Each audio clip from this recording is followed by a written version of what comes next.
Olá, pessoal.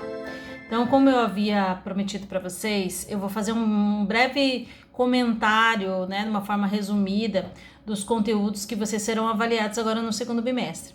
Em primeiro lugar, a gente trabalhou a propriedade industrial, certo? E em segundo lugar, nós trabalhamos a parte do direito societário, pelo menos a parte introdutiva e mais os tipos societários, previstos na legislação. Então eu vou fazer primeiramente alguns comentários a respeito da propriedade industrial e em outro vídeo eu farei um comentário, um breve resumo sobre os tópicos de direito societário, ok? Bom, em relação à propriedade industrial, é importante que vocês pensem nela como uma forma de assegurar aquilo que é criado, aquilo que alguém, diante do seu conhecimento, da sua inteligência, da sua criatividade, realizou. E a partir dela, ele consegue criar um bem, uma propriedade, vamos dizer assim, tanto no sentido material como no sentido de personalíssimo, Porque a pessoa pode se dizer autora, pode se dizer criadora daquilo, certo? Então a gente tem que pensar no direito industrial, ou melhor, na propriedade industrial, como uma tutela jurídica sobre aquilo que é criado. E aí nós temos 4 direitos, que a gente chama de 4 direitos industriais, que seria sobre a invenção, sobre o modelo de utilidade, e aí sobre a marca e o desenho industrial. Bom, em relação à invenção e ao modelo de utilidade, o que vocês aprenderam é que a invenção é a criação de algo novo que seja resultado realmente da atividade inventiva e que tenha aplicabilidade industrial. Então, quando a gente fala de invenção, vocês têm que pensar nos requisitos, que seriam esses 3: novidade, atividade inventiva, aplicabilidade industrial. Novidade também tem uma questão mais técnica que a gente tem que levar em consideração. Entenda-se novo aquilo que não está incluído no estado da técnica. Nós temos essa definição lá no artigo 11. Não estar incluído no estado da técnica significa que aquela criação ela não foi conhecida por ninguém da comunidade científica, comunidade daquela área de conhecimento, certo? Então é preciso que realmente aquilo seja uma inovação. O segundo requisito, que seria resultado da atividade inventiva, é que impede que seja considerada invenção aquilo que foi descoberto simplesmente, aquilo que não tem resultado de uma pesquisa, resultado de um trabalho, resultado realmente de um ato criativo.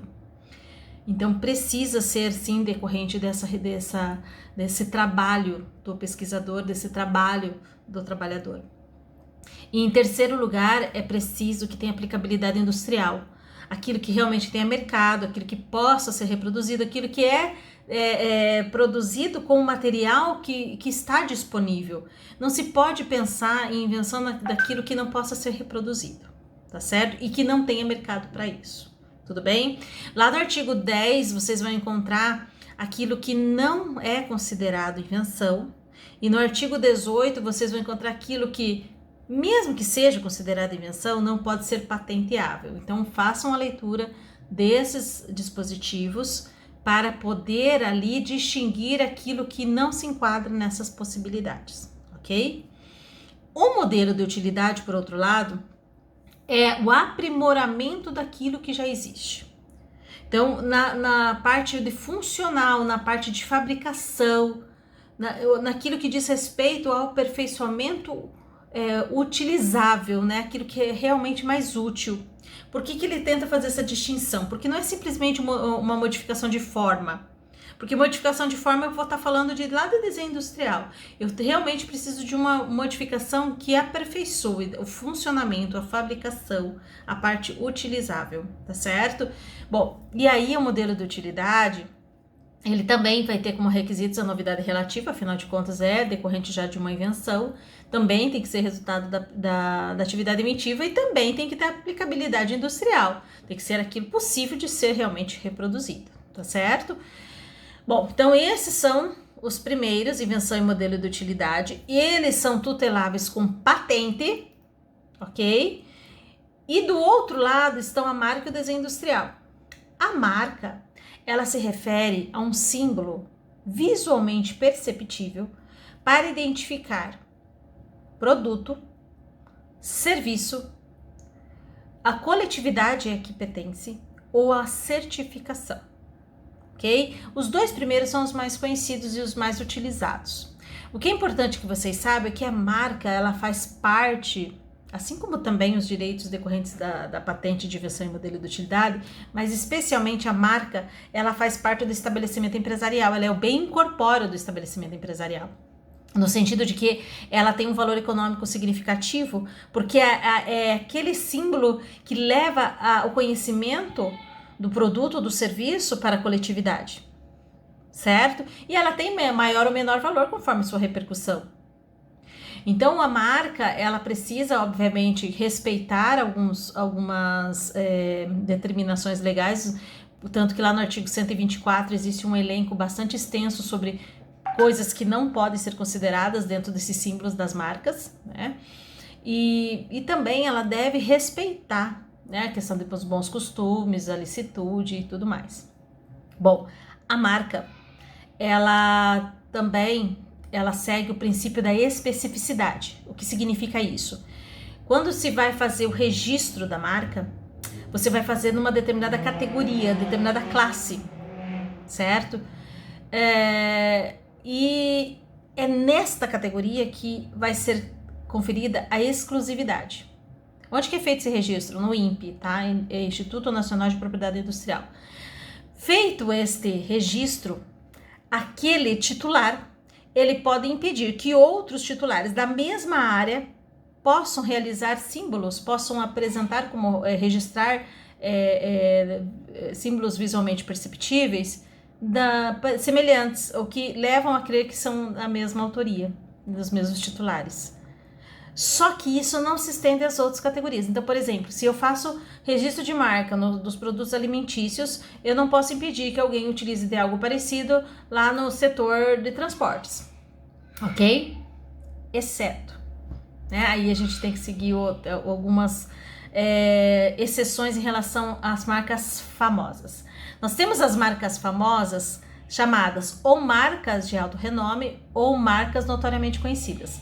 As marcas de alto renome são aquelas que fizeram a mesma coisa, fizeram um registro bonitinho aqui no Brasil e que escolheram as categorias que ela faz parte. Só que a marca foi reconhecida administrativamente pelo INPI como de alto renome, de modo que, mesmo que sejam outras pessoas, outros titulares, de áreas diferentes, de ramos diferentes, de categorias diferentes, ainda assim não vão poder se utilizar de símbolos parecidos, certo? Então, um exemplo, nós temos lá o Fusca, né? O Fusca é uma marca de alto renome. Quem que é o titular? A Volkswagen, ok?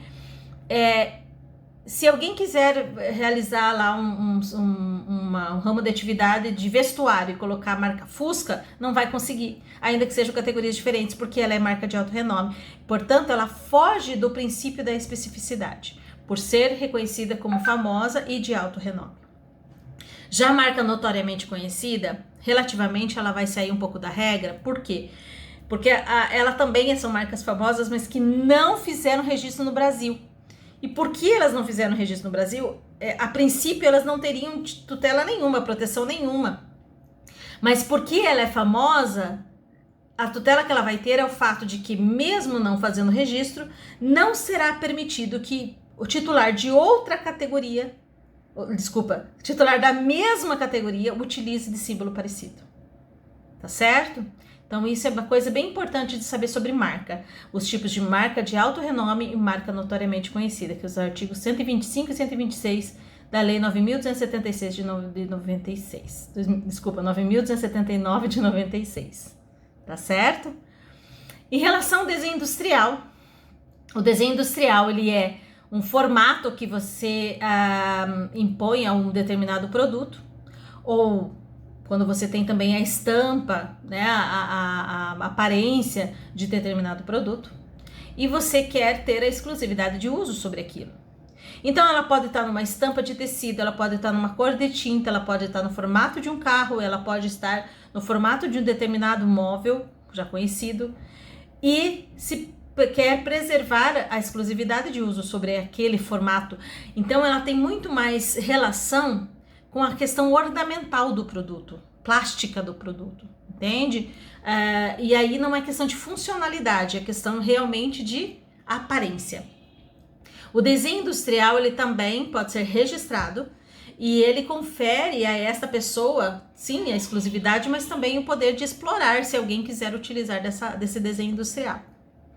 A marca e o desenho industrial, eles não são patenteáveis. Marca e desenho industrial são registrados, tá certo?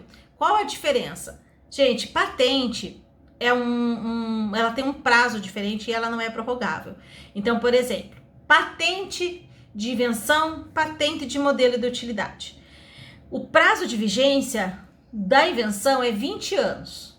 O prazo de vigência do modelo de utilidade é de 15 anos. Depois disso, gente, cai em domínio público, não precisa mais remeter-se aos titulares dessas invenções, desse modelo de utilidade, pagar para a utilização, para a exploração daquilo que eles inventaram, tá certo? E funciona da seguinte forma o prazo. Existe aqui uma preocupação em vocês saberem que essa proteção da patente começa com o depósito. O que quer dizer isso? Com o protocolo, com o pedido para que haja patente, tá? Então a gente chama isso de data do depósito. Então esses 20 anos ou esses 15 anos começam ali. Só que só haverá realmente a concessão da patente quando for emitida a carta patente. E isso pode demorar muito tempo. Por isso que a lei, ela determina o seguinte, artigo 40. Quando é assegurado 20 anos de patente de invenção, mas deve-se assegurar no mínimo 10 anos a partir do efetivo registro. A não ser que o atraso tenha ocorrido por força maior, né, ou tenha sido causado pelo próprio titular. Então é importante que vocês saibam por quê. Porque na hipótese de uma concessão de patente tardia, esse prazo que era de 20 anos pode durar mais. Porque se, por exemplo, eu tenho lá uma patente que foi depositada em 2000, ano de 2000, mas ela só teve o registro em 2011, eu vou ter que garantir pelo menos mais 10 anos para ela. Então, ao invés dela acabar em 2020, ela vai acabar em 2021. Tem que cuidar com aquilo que acaba depois, tá? Esse que deve ser observado. A mesma coisa acontece com o modelo de utilidade, que é 15 anos, mas deve ser assegurado mais 7 anos após a concessão da patente.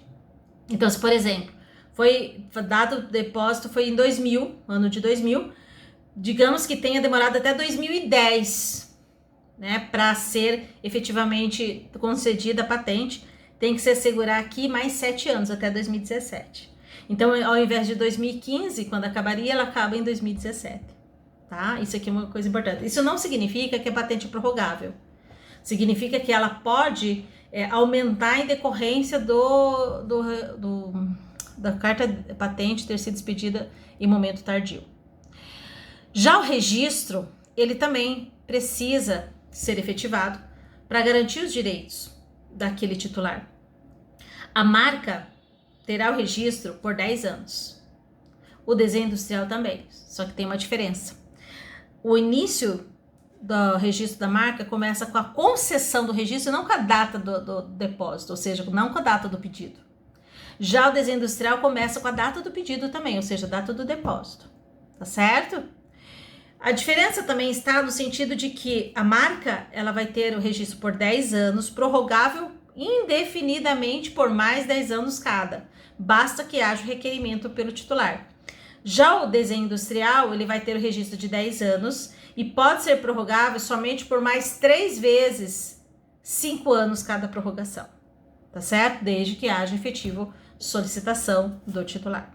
Tá certo, pessoal? Bom, isso aqui é só um resuminho. Falta ainda vocês lerem sobre o INPE, sobre as extinções da patente, as extinções do registro. Também é interessante falar, vocês fazerem a leitura da patente de empregado, empregador ou misto, tá? Isso aqui é uma questão bem interessante. E também sobre os casos em que a patente pode ser concedida compulsoriamente, porque patente, gente, é uma coisa que normalmente as pessoas exploram concedendo licenças de uso. Só que existem possibilidades do INPE impor a licença compulsória, tá certo? Ou seja, o titular não permite que o outro utilize, mas existem casos em que ele pode ser obrigado a conceder o direito de exploração para terceiros, tá certo? Então, não esqueça de fazer essa leitura, que é muito importante também. A gente fala um pouquinho mais disso no dia da aula de revisão, tá certo? Então, aqui está o primeiro vídeo da primeira parte de propriedade industrial, um pequeno resumo, um breve comentário sobre o assunto, tá certo? Até mais, pessoal!